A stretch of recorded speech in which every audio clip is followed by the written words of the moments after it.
Hello student, welcome to equator academy Dehradun. और हम लोग जो है इस वीडियो के थ्रू स्पेशली जो आप में से सीडीएससी की तैयारी कर रहे हैं कि कंबाइंड डिफेंस सर्विसेज की तैयारी कर रहे हैं, IMA, OTA, naval services, air force services, उसमें जो आपका पता है कि आपको सीडीएस में 3 पेपर आपके आते हैं। अगर आप आईएमए, एयरफोर्स या नेवी के लिए ट्राई कर रहे हैं, यानी कि पहला पेपर आपका किसका हो गया, आपका इंग्लिश का पेपर हो गया, उसके बाद आपका जीके का पेपर हो गया, उसके बाद मैथ्स का पेपर हो गया। इस पेपर में हम लोग बच्चों बात करेंगे जो 2024 का जो आपका जीके का पेपर आया था, उसमें कितने क्वेश्चन किस सेक्शन से आए, अगर बात की जाए कि उनके लेवल की क्या बात थी, जिसके आपको अपकमिंग एग्जाम के लिए एक आपको क्या मिल सके, एक गाइडेंस मिल सके कि आपको कैसे तैयारी करनी है।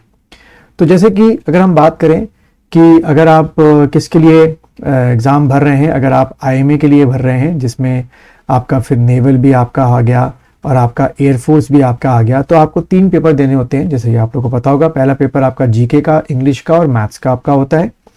इंग्लिश का भी आपका 100 मार्क्स का है, जीके का भी आपका 100 मार्क्स का है और मैथ्स का भी आपका 100 मार्क्स का है। लेकिन अगर हम टोटल क्वेश्चंस की बात करें तो जीके में टोटल आपके 120 क्वेश्चंस आपके आते हैं और जैसे मार्क्स मैंने बताया 100 मार्क्स आपके आते हैं, यानी कि एक क्वेश्चन जो है लगभग 0.83 मार्क्स का आपका जीके का पेपर आपका होता है। मैं अगर इसमें बात करूं, कट ऑफ की बात करूं, तो ये अगर आप देखें 2023 का सेकंड जो सीडीएस हुआ था उसकी कट ऑफ मार्क्स है। तो इससे आपको बहुत कुछ समझ में आएगा कि जीके की स्ट्रेटजी या जीके की पेपर की स्ट्रेटजी क्या रखनी है। इस कट ऑफ को देख के आपको समझ में आएगा। सबसे पहले जैसे मैंने बताया कि आपका जीके कितना 100 मार्क्स, मैं यहां लिख देता हूं बार बार। इंग्लिश आपका 100 मार्क्स और आपका जो मैथ्स हो गया वो भी आपका 100 मार्क्स। ठीक है।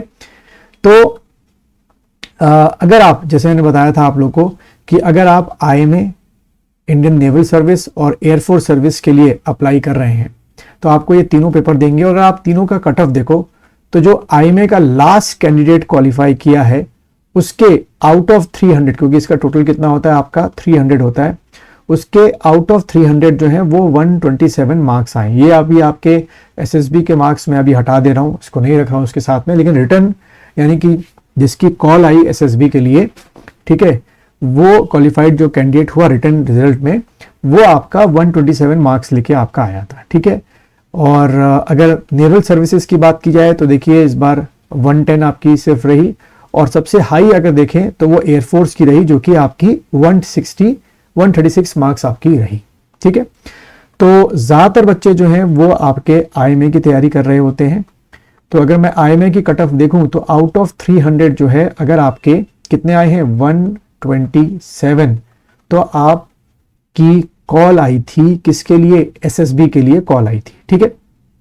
अब 127 की स्ट्रेटजी को समझ लेते हैं किस तरीके से बच्चे जो हैं उसको रखते हैं। देखो, इंग्लिश जो होती है आउट ऑफ 100 जो आपके होते हैं, लगभग मैंने देखा है कि अगर आप पिछले 7-8 महीनों से तैयारी कर रहे हैं इंग्लिश में, तो लगभग आप मान के चलो कि 65 प्लस जो है वो आपके मार्क्स इसमें आते ही आते हैं।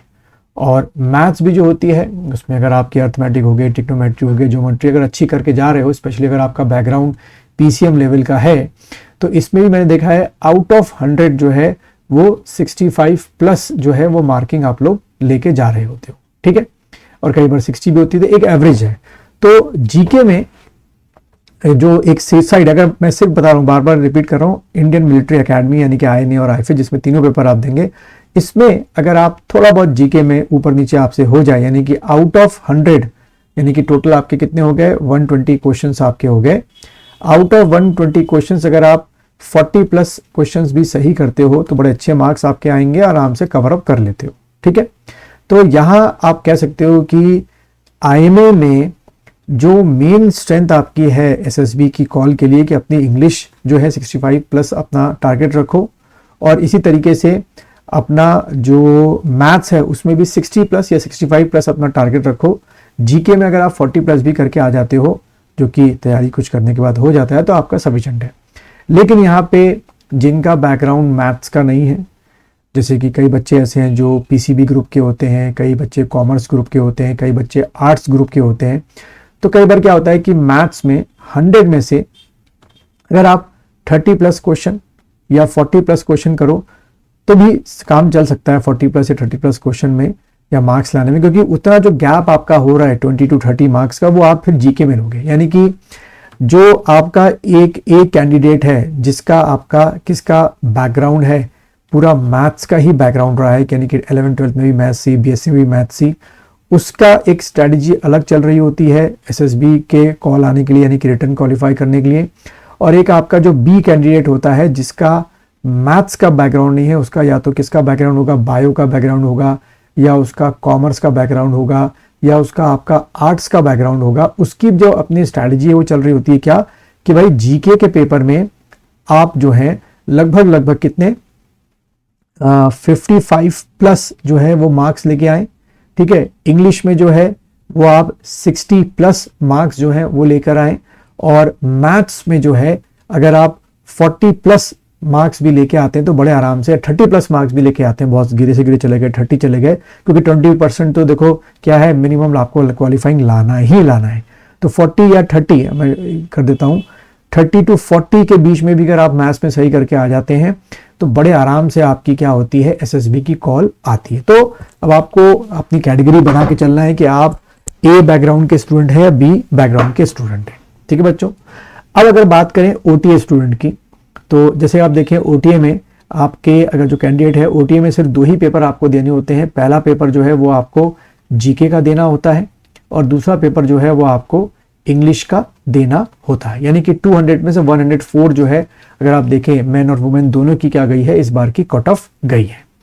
तो स्ट्रेटजी क्या रहेगी, स्ट्रेटजी ये रहेगी कि इंग्लिश में किसी भी हालत में 60 प्लस मार्क्स आपके आने चाहिए, और यहाँ जीके में कि भाई फाइनल में आप रुके ना कट ऑफ में, है ना। देखा रिटर्न तो निकल गया, एसएसबी निकल गई, कहीं फाइनल में बाहर ना हो जाए। तो जीके में हमने टारगेट क्या रखना है कि 60 प्लस क्वेश्चंस, यानी कि 50% मार्क्स भी अगर आप लेके आ गए, 100 में 50 यहाँ लेके आ गए, ठीक है, और इसमें 60 आपके कितने मार्क्स आप लेके आ गए तो बड़े आराम से हो जाता है। यानी कि 50 मार्क्स आप लेके आ गए किसमें, जीके के पेपर में लेके आ जाओ, और इंग्लिश के पेपर में 60 प्लस मार्क्स लेके आ जाओ, आराम से आपकी एसएसबी की कॉल 110 में आती है। ठीक है, ये फ्लक्चुएट करता रहता है कई बार डिपेंड्स अपॉन द, आप कह सकते हो कि लेवल ऑफ द पेपर। जैसे कि इस बार का जो 2024 का जो आपका फर्स्ट सीडीएस हुआ है उसकी मुझे लगता है कि जो जीके की जो कट ऑफ है वो बहुत लो जाने वाली है, क्योंकि पेपर का जो लेवल है वो बहुत ज़्यादा हाई रखा गया, उसी के बारे में हम लोग डिस्कस करेंगे।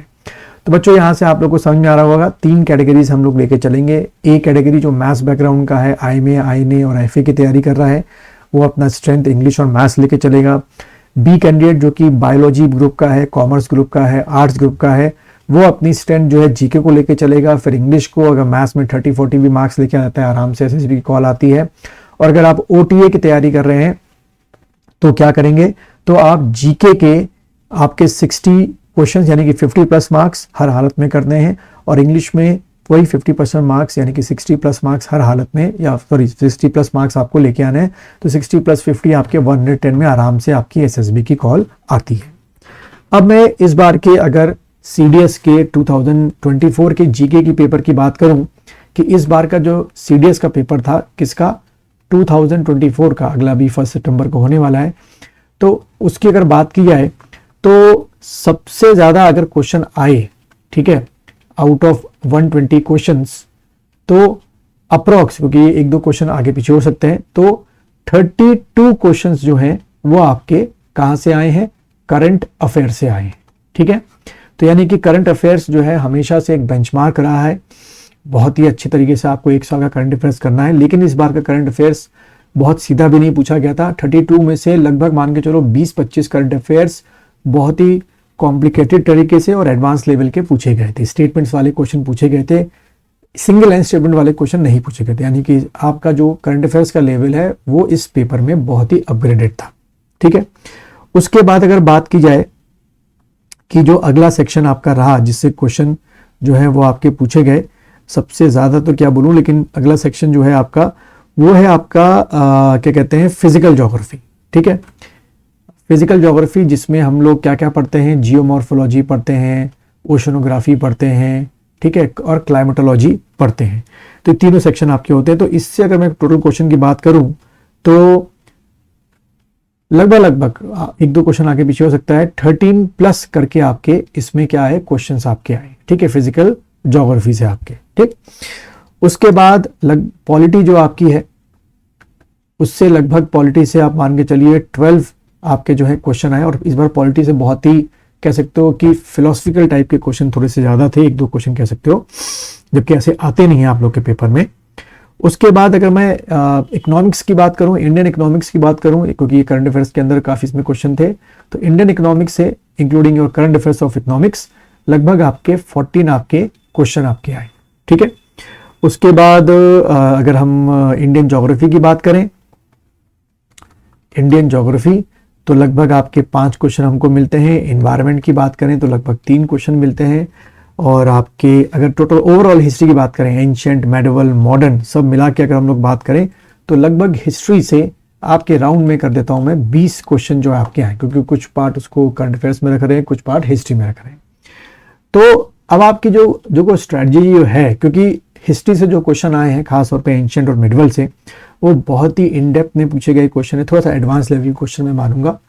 तो स्ट्रेटजी अब आपकी हम चाहिए, चाहे आप किसी भी ग्रुप के हों, जैसे मैंने पहले बताया, A group, B group, C group, चाहे आप IMA के हों या OTA के हों, करंट अफेयर्स को आप लोग हमेशा क्या देंगे, अपनी एक प्रायोरिटी देके रखेंगे कि 32 है तो शायद इस साल के सितंबर के पेपर में या अगले साल 2025 में 32 ये आपके 30 या 28 क्वेश्चन आपके जाएंगे। करंट अफेयर्स को अपने टॉप प्रायोरिटी में आप लोग रखेंगे, ठीक है।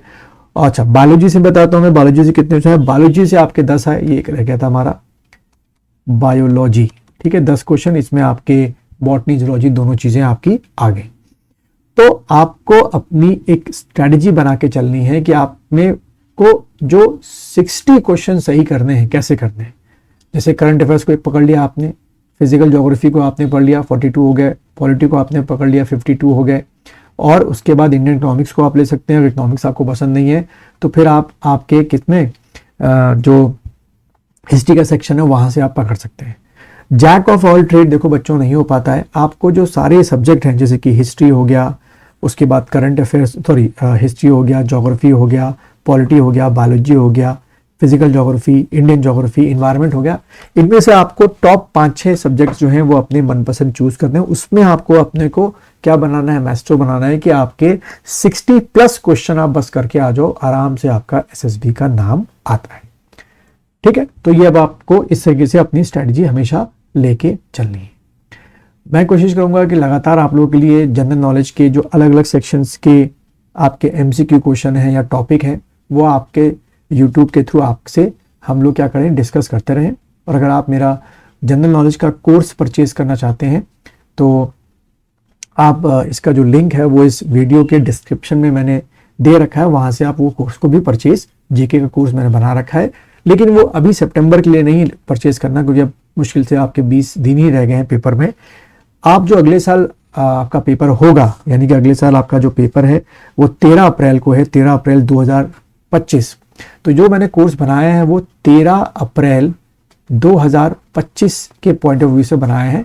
तो उसके लिए अगर आप वो कोर्स परचेज करना चाहें, रिकॉर्डेड कोर्स है, वो आप परचेज कर सकते हो। उसमें पूरा कोर्स भी अवेलेबल है और प्लस आपके MCQ टेस्ट सीरीज भी अवेलेबल है।